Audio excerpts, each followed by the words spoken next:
बिहार में भी बात कर रहे हो एजुकेशन की कि आपके बच्चों की पढ़ाई पे वोट दीजिए. Is that a harder line to get votes out of then caste और रिलीजन? देखिए, हर व्यक्ति का, दल का, नेता का एक अपना बिलीफ सिस्टम है. मान लीजिए कि आप जाति की राजनीति करते हैं, तो आपको लगता है कि मैं जाति की अपनी बात करूंगा तो मुझे वोट मिल जाएगा. कोई है वो हिंदू मुसलमान की राजनीति कर रहा है तो वो हिंदू मुसलमान करके राजनीति ले रहा है, वोट ले रहा है.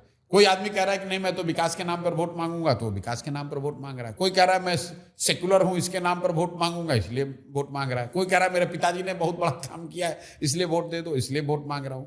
ये तो आपका अपना व्यक्तिगत या आपके दल का के साथियों का सामूहिक निर्णय है कि व्हाट इज योर यूएसपी, किस चीज पर आप समाज में अपनी बात रखना चाह रहे हो. हम लोग ये कह रहे हैं कि बिहार में आप अपने बच्चों के लिए वोट दो, उसके शिक्षा और रोजगार के लिए वोट दो. क्यों कह रहे हैं? ये ऐसी बात नहीं है कह रही है तो बात हर आदमी कहता है, नहीं ऐसी बात नहीं है. इसके पीछे पूरी एक थिंकिंग है. मेरा ऐसा मानना है कि लोकतंत्र में किस व्यक्ति को आप वोट देते हैं इसका बहुत इंपॉर्टेंस नहीं है. इंपॉर्टेंस इस बात का है कि वोट किस बात के लिए देते हैं. मैं फिर से दोहरा देता हूं, लोकतंत्र में आप किसको वोट देते हैं ये इतना इंपॉर्टेंट नहीं है जितना किस बात के लिए वोट देते हैं. इसको बताने समझाने के लिए मैं बिहार में पिछले 2-2.5 साल से जो कर रहा हूं, मैं लोगों को बताता हूं कि भाई ये बताओ, और मेरे किसी सभा में आप जाओगे तो मैं निश्चित तौर पे ये बात करता ही करता हूं. मेरा पहला सवाल होता है लोगों से, और मैं हाथ उठवाकर वोट कराता हूं कैमरे पर, कि बताओ कि आपके गांव में, आपके पंचायत में, शहर में और कुछ हो या न हो, आपके बच्चों के लिए बढ़िया पढ़ाई और रोजगार होना चाहिए कि नहीं होना चाहिए. सारे लोग हाथ उठाते हैं, बिल्कुल भैया ये तो होना ही चाहिए. चाहे वो व्यक्ति पढ़ा लिखा हो या अनपढ़, चाहे वो गरीब हो या अमीर, अगड़ा हो या पिछड़ा, हिंदू मुसलमान, महिला पुरुष, बुजुर्ग युवा, सब यही कहते नहीं भैया होना ही चाहिए. उनको पता नहीं कि नेक्स्ट सवाल क्या है.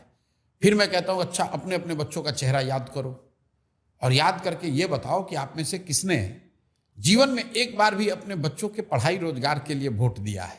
मैं आपको बता रहा हूं आज तक बिहार में 2.5 साल में एक आदमी ने हाथ नहीं उठाया है. अच्छा, नहीं उठाया? नहीं उठाते क्योंकि बच्चों की बात है ना. हाँ, सच बोलेंगे झूठ तो बोलेंगे. मैंने आपको पहले कहा सर्वे, मैंने जानता हूं कि सर्वे में लोग क्या कहते हैं. हाँ, ठीक. इसलिए मैं कहता हूं पहले अपने बच्चों का चेहरा याद कर लो. ठीक. और बताओ कि क्या आप में से किसी ने अपने बच्चों के पढ़ाई रोजगार के लिए वोट दिया है. तो समाज में चेतना इतनी है, वो बच्चों के नाम पर झूठ नहीं बोलते हैं. लोग कहते हैं नहीं दिया. तो फिर मैं कहता हूं भाई जब तुमने अपने बच्चों के पढ़ाई रोजगार के लिए वोट ही नहीं दिया तो फिर वो मिलेगा कैसे. लेकिन फिर आपका सवाल हो सकता है कि भाई इसका क्या गारंटी है कि शिक्षा रोजगार के लिए बच्चों के लिए वोट देंगे तो मिल जाएगा. नेता तो हमेशा झूठ बोलता है. ये भी संभव है कि आप शिक्षा रोजगार का बात कीजिए, न मिले हमको, किसको वोट दें. तो हमने जो फॉर्मूला बनाया है बताता हूं मैं कि आप वोट चाहे किसी को दे दीजिए, अगर शिक्षा रोजगार के लिए वोट दीजिएगा तो मिलेगा ही मिलेगा. कैसे, वो मैं समझा देता हूं. कि भाई बिहार में आपने 5 किलो अनाज के लिए मोदी को वोट दिया, तो बिहार में चाहे जितना भ्रष्टाचार है 4 किलो अनाज सबको मिल रहा है.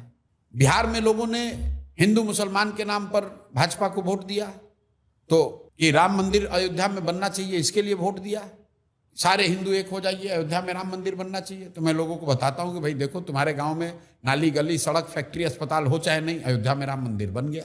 आप में से बिहार में कई लोगों ने वोट दिया नीतीश कुमार को कि भैया यहाँ बिजली आना चाहिए, सड़क आना चाहिए. लालू जी के जमाने में बिजली नहीं था बिहार में, तो नीतीश के इस बदहाल बिहार में चाहे जितना कष्ट हो, बिजली देखो घर घर आ गई है. लालू जी की बात देख लो, जिन लोगों ने लालू जी को वोट दिया वो कहते हैं कि लालू जी के राज में कुछ नहीं हुआ.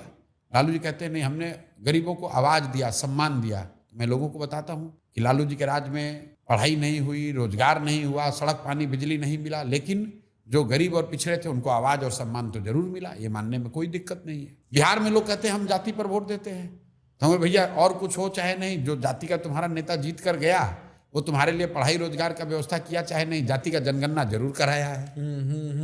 कई लोगों ने वोट दिया, कहा हम तो मोदी जी का भाषण सुनकर वोट दिए हैं कि मोदी जी गुजरात में बड़ा विकास किए हैं, बिहार में भी वैसा विकास होना चाहिए. तो मैं कहता हूं बिल्कुल ठीक बात है. तुमने वोट दिया गुजरात के विकास के लिए, तो गुजरात में तो विकास हो ही रहा है, और तुम्हारे बच्चे गुजरात में जाकर नौकर मजदूर बन ही गए हैं. अब आप हंस रहे हो, देखो लोग भी ऐसे कहते अरे ये तो बात बिल्कुल सही है. बात तो बिल्कुल सही है. अरे वोट आपने चाहे मोदी को दिया कि लालू को दिया कि नीतीश को दिया, जिस काम के लिए दिया वो काम हो रहा है. और आपने अपने बच्चों के नाम पर कहा कि आज तक किसी को अपने बच्चों के पढ़ाई रोजगार के लिए वोट नहीं दिया.